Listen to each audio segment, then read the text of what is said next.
মূলত আমরা আজকে থেকে যেটা হয়ে গেছে সেটা তো আমি কতটুকু কীভাবে ফেরানো যায় সেটা তো তারা ব্যবস্থা করতেছে, আশেপাশে থেকে রিকভারি হচ্ছে। বাট অনলাইন নাও আজকে থেকে যেমন আমরা 500 যেমন আউটসোর্সিং আমরা শ্রমিক লাগিয়েছি, ডিসি সাহেব লাগিয়েছেন সিলেটের, এটা মিনিমাম 15 দিন কাজ করবে। এইটার তো একটা কস্ট আছে, এটা আমরা মন্ত্রণালয় থেকে পাঠিয়ে দেব। আর এই যে ট্যুরিস্ট এত আসে এবং এটাকে যাতে আরও ট্যুরিজম সেন্টারে পরিণত করা যায় সেই জন্য ইমিডিয়েট আমরা এই যে ইদানিং কিন্তু পোর্টেবল আমাদের যেটা বলে টয়লেট ওয়াশরুম যাই বলেন এগুলো পাওয়া যায়, পুরুষদের জন্য আলাদা মহিলাদের জন্য আলাদা, এগুলো করা হবে ইমিডিয়েট। তারপরে ট্যুরিস্ট পুলিশের একটা ক্যাম্প এখানে আমরা করার চিন্তা করতেছি। তারপরে আমাদের ব্যাটালিয়ন আনসার একটা ক্যাম্প এখানে করার চিন্তা করতেছি। আর যেহেতু আপনারা জানেন বর্ডারের 5 মাইল এইটা হলো বিজিবি, দেখে যে বিজিবি এত কাছেই একটা ক্যাম্প আমি দেখতে পাচ্ছি, সুন্দর একটা এখানে বানানো আছে। তাদের সামনে এত বড় একটা ঘটনা ঘটলো এবং একদিনে না কয়েকদিনে, এটাকে তো আমরা পেপার পত্রিকায় দেখছি যে লুট হয়েছে। তো আমার মনে হয় আমি আজকে এসে দেখে যেটা মনে হচ্ছে ইটস মোর দ্যান লুট, এটা হরিলুট। এই ধরনের সম্পদ এইভাবে দেশের সম্পদ, রাষ্ট্রীয় সম্পদ, জনগণের সম্পদ এইভাবে 2-4 জন অথবা কে বা কারা নিয়ে গেছে, এটা আমরা তদন্ত করে তো নাম পাচ্ছি। সে যেই হোক আমাদের দেশের যত বড় অফিসার হোক এটার কিন্তু ব্যবস্থা নেওয়া হচ্ছে এবং নেওয়া হবে। আপনারা জানেন আমাদের দেশের প্রেসিডেন্ট প্রধানমন্ত্রী জেল খাটা, এর বাইরে আছে কেউ? তাহলে এর বাইরে কেউ এমন কোনো বড় অফিসার আছে যে আইনের ঊর্ধ্বে? এটার সাথে জড়িত সে যেই হোক খুঁজে বের করে আইনের আওতায় নিয়ে আসা হচ্ছে। একটু সময় লাগে, আপনারা জানেন যে একটা প্রসিডিউর। নতুন ডিসি সাহেব এসেছে, he is a very courageous person, আপনারা সবাই জানেন। এখানে কমিশনার সাহেব আছে, এসপি সাহেবও নতুন আসছে, আমার সাথে সেক্রেটারি সাহেব আসছেন, নতুন ইউনো সাহেব দেওয়া হয়েছে। কই একটু সামনে আসো, তুমি তো কাজ করবা মাঠে। হ্যাঁ হ্যাঁ, উনি থাকবেন।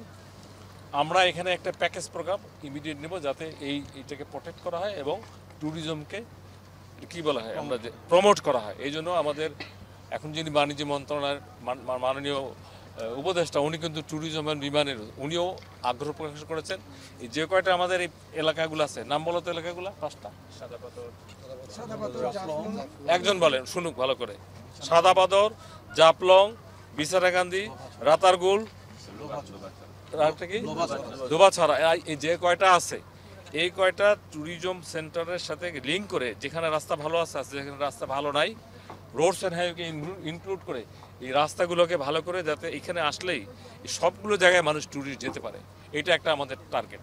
এটা সময় লাগবে। আমি তো টু বি ফ্র্যাঙ্ক এটার সাথে খুব দূরে রিলেটেড, আমি জনপ্রশাসনের সচিব, পাবলিক অ্যাডমিনিস্ট্রেশন।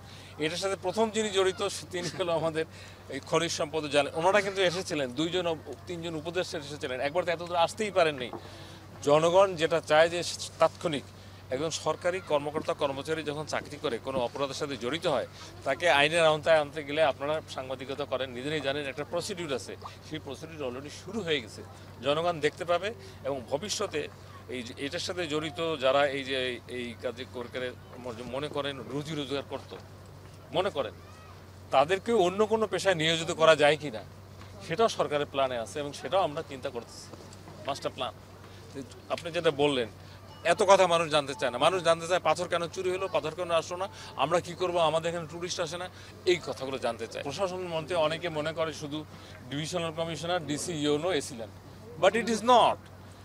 প্রশাসন বলতে সমস্ত বাহিনী, ইউনিফর্ম এবং নন ইউনিফর্ম, আমরা যারা সিভিল এবং ইউনিফর্ম সকলেই।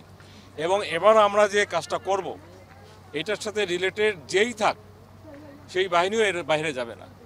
এইটা হলে মানুষ তখন দেখবে যে বিচারটা তো হইলো, এই লোকটার সাজা হইলো, এটা হবে। হাইকোর্টের রিটের ব্যাপারে আমি যদি কম বলি, কারণ হাইকোর্টের রিটের সম্পর্কে আমার ধারণায় না জেনে ওটা এবার কথা বলা ঠিক হবে না। তবে প্রশাসন যেহেতু আমরা 2টা সিদ্ধান্ত তাৎক্ষণিক দিয়েছি, ডিসি সাহেবকে উইথড্র করে নিয়ে গেছি, নতুন ডিসি সাহেবকে দিয়ে গেছি, and he is one of the best courageous DC, আপনারা সবাই জানেন, মিডিয়াতে আসছে। আমরা এসিল্যান্ডকে, ইউনো সাহেবকে উইথড্র করে নিয়ে গেছি।